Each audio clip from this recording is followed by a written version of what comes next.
Imagine for a moment what your life could look like 6 months from now if you actually stuck to the intentions you set this year, instead of fading out by February like most people do. Picture waking up each morning with clarity, energy that doesn't collapse by midday, peace instead of anxiety, confidence instead of self-doubt, and physical health that supports your goals rather than holding you back. Imagine looking back over the past 6 months and feeling proud of the consistency you built, routines that help you sleep better, move better, think better, and live better, instead of feeling frustrated that you tried again and failed again. Hold that image in your mind for just a moment. What does that future you look like physically? What does your day look like from start to finish? How do you carry yourself when you walk into a room? What kinds of conversations do you have with your loved ones? What kind of inner peace do you hold even on stressful days? Now, here's the reality. Every year, about 80% of people abandon their New Year's intentions by early February. And that means only about 20% of people follow through long enough to experience real transformation. That's not because the other 80% are lazy or weak or not motivated enough. It's because most of us have never been taught how change actually works in the brain, how habits are formed, how motivation really operates, and how to design our lives so that consistency becomes natural instead of a daily battle of willpower. And that's exactly what we're going to unpack today. We're going to talk about why your past attempts to create new habits may have failed, why discipline is not about being tougher, why motivation gets misunderstood, how the brain actually wires habits, and what you must do practically to finally make new habits stick for good. Change doesn't happen from sheer intensity or willpower alone, and it certainly doesn't happen from quick bursts of enthusiasm that fade after a few days of reality hitting. Real change happens when you understand the underlying psychology and neuroscience that drive habits. When you understand that your brain is actually wired to resist repeated effort until it learns that a new behavior is not a threat and then turns it into automatic behavior. And when you build systems that work with your brain's strengths instead of fighting its instinct to conserve energy. To begin, let's talk about how your brain forms habits. Your brain is constantly trying to conserve energy. It's like a manager that is always looking for ways to run the operation with the least cost possible.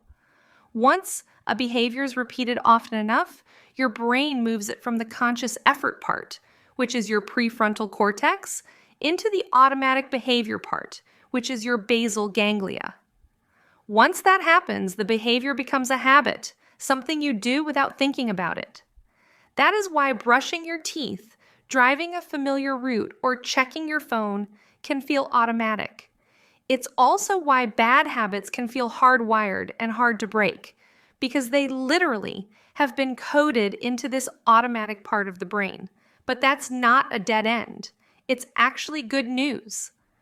Because the very mechanism that makes a habit automatic is the same mechanism by which a new habit can be formed. The key is repetition over time in a way that your brain begins to associate the new behavior with a reward. And that's where dopamine comes in. Dopamine isn't the pleasure chemical most people think it is. It's the motivation molecule. Dopamine spikes when you anticipate a reward, not when you get one.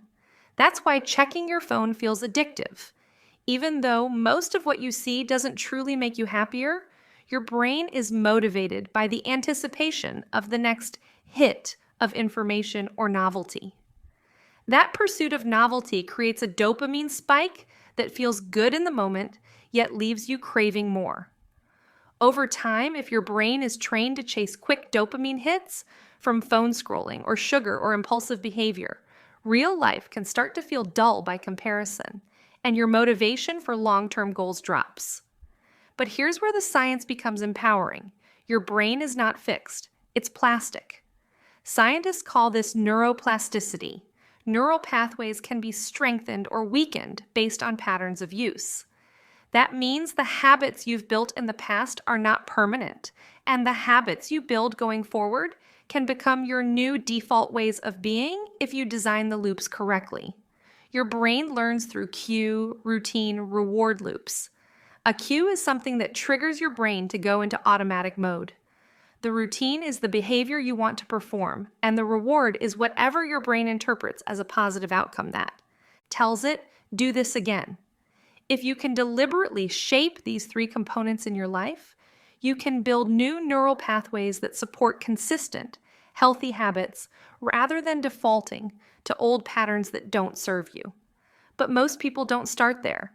Most people start with willpower. The idea that if they just try harder, want it more, or can push through a craving, they will finally succeed. But willpower alone is like using muscle strength, where what's actually needed is structural change, and muscles get tired. Motivation gets depleted by stress and decision fatigue. And when life gets chaotic, as it always does, willpower collapses first. Real change happens when you move from trying to do something to becoming the kind of person who naturally does that thing. Identity precedes behavior. For example, saying, I'm the kind of person who moves my body every day because it supports my energy, longevity, and quality of life is far more powerful than saying, I need to work out more. The former shapes how you see yourself.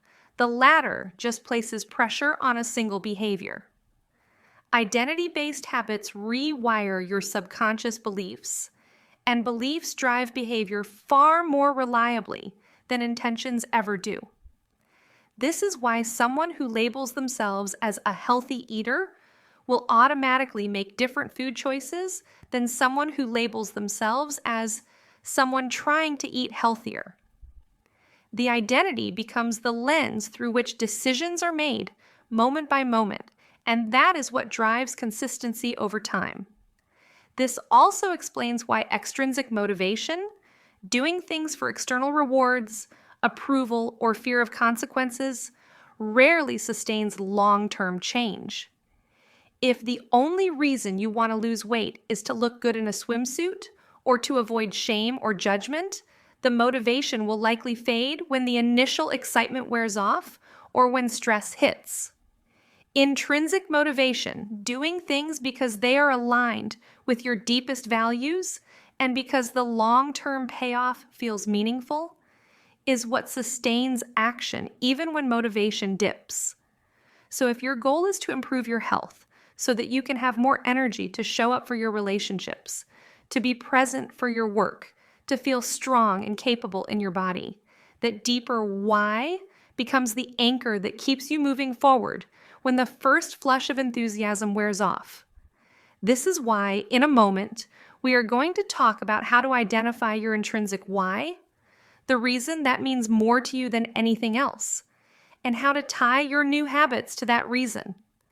But before we get there, let's get more practical about how to design your environment so that your brain is more likely to succeed. Because intentions alone are not enough. Environment shapes behavior. If your environment is filled with cues that support your old habits, your brain will default to the familiar pathways. But if you consciously design your physical and digital environment to support your new behaviors, you make the new habit easier to do, and that increases the likelihood of repetition until the habit becomes automatic. For example, if you want to drink more water, put a large water bottle where you see it all day long. If you want to read more books, instead of scrolling your phone before bed, put the book on your pillow so that it's the first thing you see at night. If you want to eat more vegetables, make sure they are washed, cut, and visible in your fridge instead of buried behind processed foods. That's not a trivial detail. That's habit design. Another essential strategy is to layer your new habits onto existing routines so your brain recognizes the cue more clearly.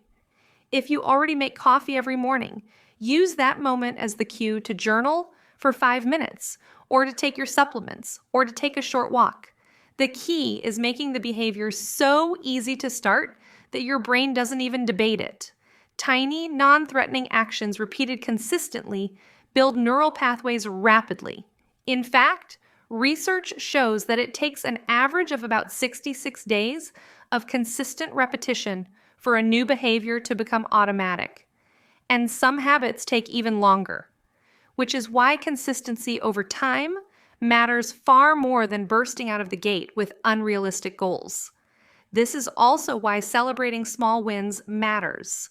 Your brain learns through reward signals, dopamine spikes, and most people misunderstand what counts as a reward. The reward doesn't have to be indulgent or large.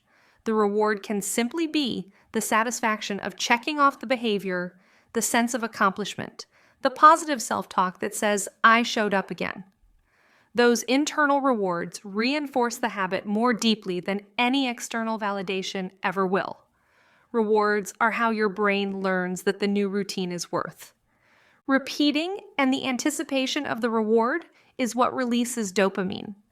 So if you can celebrate each small win, your brain will begin to crave the new behavior rather than the old one. But we also have to talk about removing friction from the habits you want to build and adding friction to the habits you want to reduce. Friction is anything in the environment that makes a behavior easier or harder to do. If your phone notifications constantly pull your attention, turn them off or remove the apps from your home screen. If unhealthy snacks are easy to reach, put them out of sight or get them out of the house entirely. If you dread the thought of exercise because it requires too much effort to start, lay out your workout clothes the night before, have your shoes by the door, and choose a short, manageable routine you can do immediately when you wake up. That simple reduction in startup energy nearly doubles compliance because your brain sees the behavior as less threatening and more accessible. In contrast, adding friction, such as requiring a passcode to access social media or putting your phone in another room during focused work time, cuts down usage dramatically because your brain prefers the path of least resistance. James Clear, author of Atomic Habits, puts it simply, you don't rise to the level of your goals, you fall to the level of your systems. That means it's not the goal itself that determines success, it's the daily environment and routines that either support or sabotage the behavior. So let's bring this back to you and what you can do right now to make real change happen this year. Step 1 is to define with clarity the version of you want 6 months from now. Write it down in vivid detail, not vague wishes, but specific outcomes. What time do you wake up? What time do you go to bed? What do you eat for breakfast, lunch, and dinner? How often do you move your body? How do you manage stress when it shows up? How do you show up for the people you love? How do you speak to yourself? How do you feel about your body and your life? The clearer the vision, the stronger the pull toward that future self. Step 2 is to identify your deep why. This is about purpose, the reason that matters so much to you that it keeps you showing up even when motivation dips. Ask yourself, why do you want this change? Not just the surface answer, but the next layer down. For example, if you want to lose weight, is it really about the number on the scale? Or is it about having energy to keep up with your kids? Or feeling confident in your own skin so that you don't hold back in relationships? Or living long enough and healthy enough to see grandchildren graduate? Value-driven motivation lasts far longer than superficial motivation. Step 3 is to choose just one habit to start with, not 10. 1. Focus creates results.